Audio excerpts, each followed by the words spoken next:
This is a program that highlights people and organizations having an impact on our city. All too often, we hear about the problems and dysfunction in our culture, but we are coming with a different approach as we take a look at the good things going on right here in our community. I'm Lindsay Salyards, and you're about to see what God is doing in our city.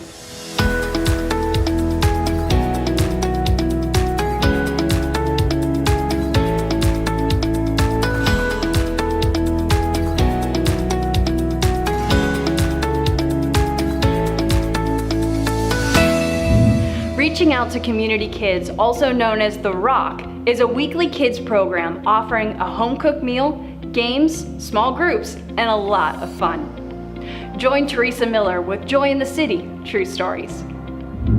Hi Shanda, I just want to first of all thank you so much for being part of the show today, and would just like for you to explain a little bit of what the R.O.C.K is and what your role is in that.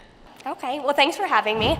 My name is Shanda and I am the R.O.C.K director here at 2nd Avenue United Methodist Church, and the R.O.C.K actually is a kids community program, and it's for kids in preschool through 12th grade, and it's free, absolutely free, but it is just a program that allows kids to come into our building every week. They can depend on us to be here. They know our doors are open, and they will always have a home-cooked meal, and we have fun with them. We build relationships with them. We get to know them. We know when their baseball game is or if they play basketball.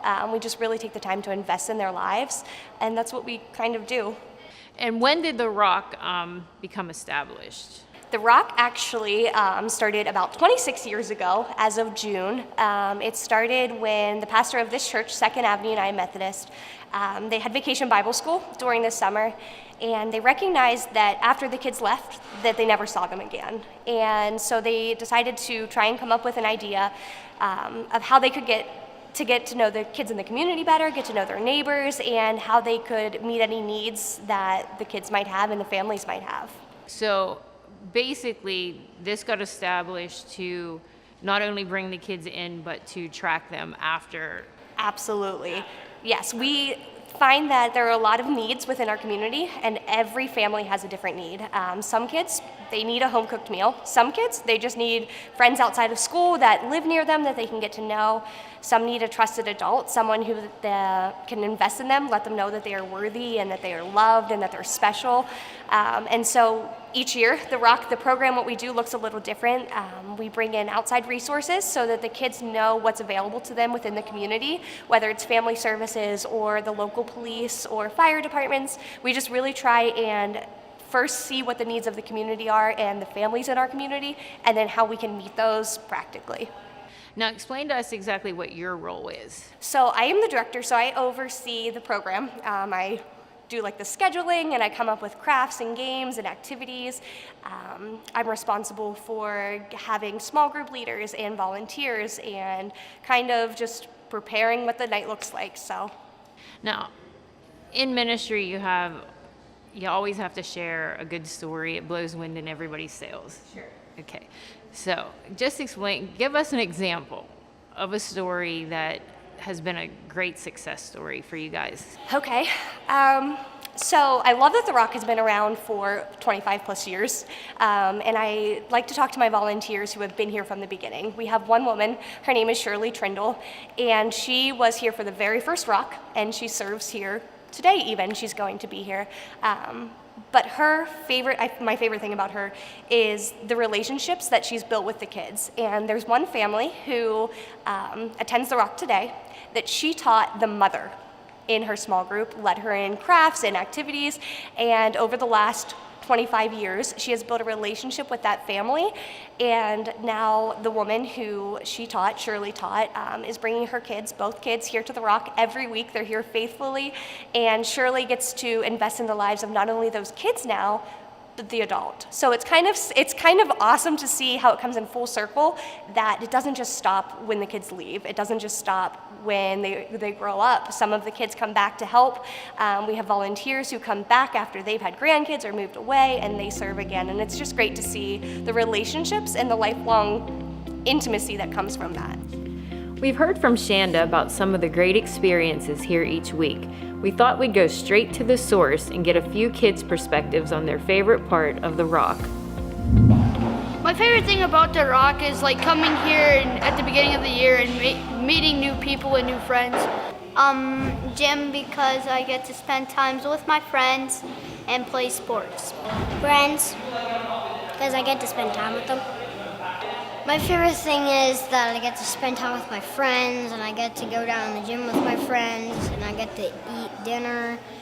Many kids that don't come to the R.O.C.K that are new, they get to enjoy new friends and have more fun and have like new friends that enjoy other places along with them. Well, we get to go up in our singing group, and we get to like have fun. And I get to meet new people, and then other people, they get to have fun, and that's it. Meeting new people, because you need to have other people to play with you in life. That pretty much says it all right there.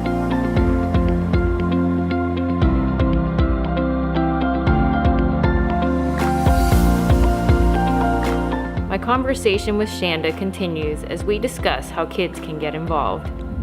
Now, if there was a family or a child that wanted to be a part of this, when do they show up? How do they get connected? Okay, so it's open to anybody, and as long as they are in preschool through 12th grade, they are more than welcome to come here at 2nd Avenue United Methodist Church. It's every Wednesday during the school year, and the program is from 4:30 till 7 p.m. We do provide a home-cooked meal every week. Our cook, his name is Ron Stacy.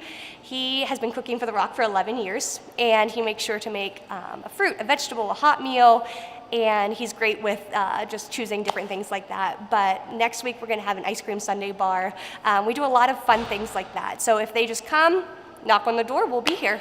So Shanda, explain to us how this program is funded. Okay, so each year we actually apply for an Operation Our Town grant, and we typically get funding from them to do our entire program. So the money that they offer us in a grant we use for the food, we use for crafts, our curriculum. We have a full-size gym, and so we're able to get new gym supplies each year or just add new hula hoops, that kind of thing. So we're fully funded by them. We do take donations. The church offers the building to us at no cost, so we're able to use this area for free each week. And are there any other organizations out there that you work alongside in the community? Sure. We actually just started partnering with the Refuge Youth Network. This is our first year of partnering with them. And we have a group of 7th through 12th grade students who live in the community. And we talked about splitting into the refuge, and they were like, but what about dinner? And so we decided that it would be great if they could still come here on Wednesday evening. So they come at 4:30, they play basketball in the gym or whatever sport they want to play, and then we feed them dinner, and then they catch a bus and they go right over to refuge, and then they spend the rest of the evening there. And if there was anybody out there that wanted to support you either financially or in volunteering to help with your program, how would they go about doing that? They can call us at our church office. Our phone number is 814-943-2072, or they can find us on Facebook. We have a 2nd Ave Kids page, a R.O.C.K page, and a 2nd Ave UMC page. The time we spent with the team at the R.O.C.K revealed a heart for kids and community. Let me encourage you to consider supporting this organization with your time as a volunteer, as well as your giving financially. You won't regret it. That's all the time we have today. Thank you so much for watching Joy in the City, True Stories. Join us next week as we highlight another person or organization having an impact in our city. Be encouraged because God is moving in our city.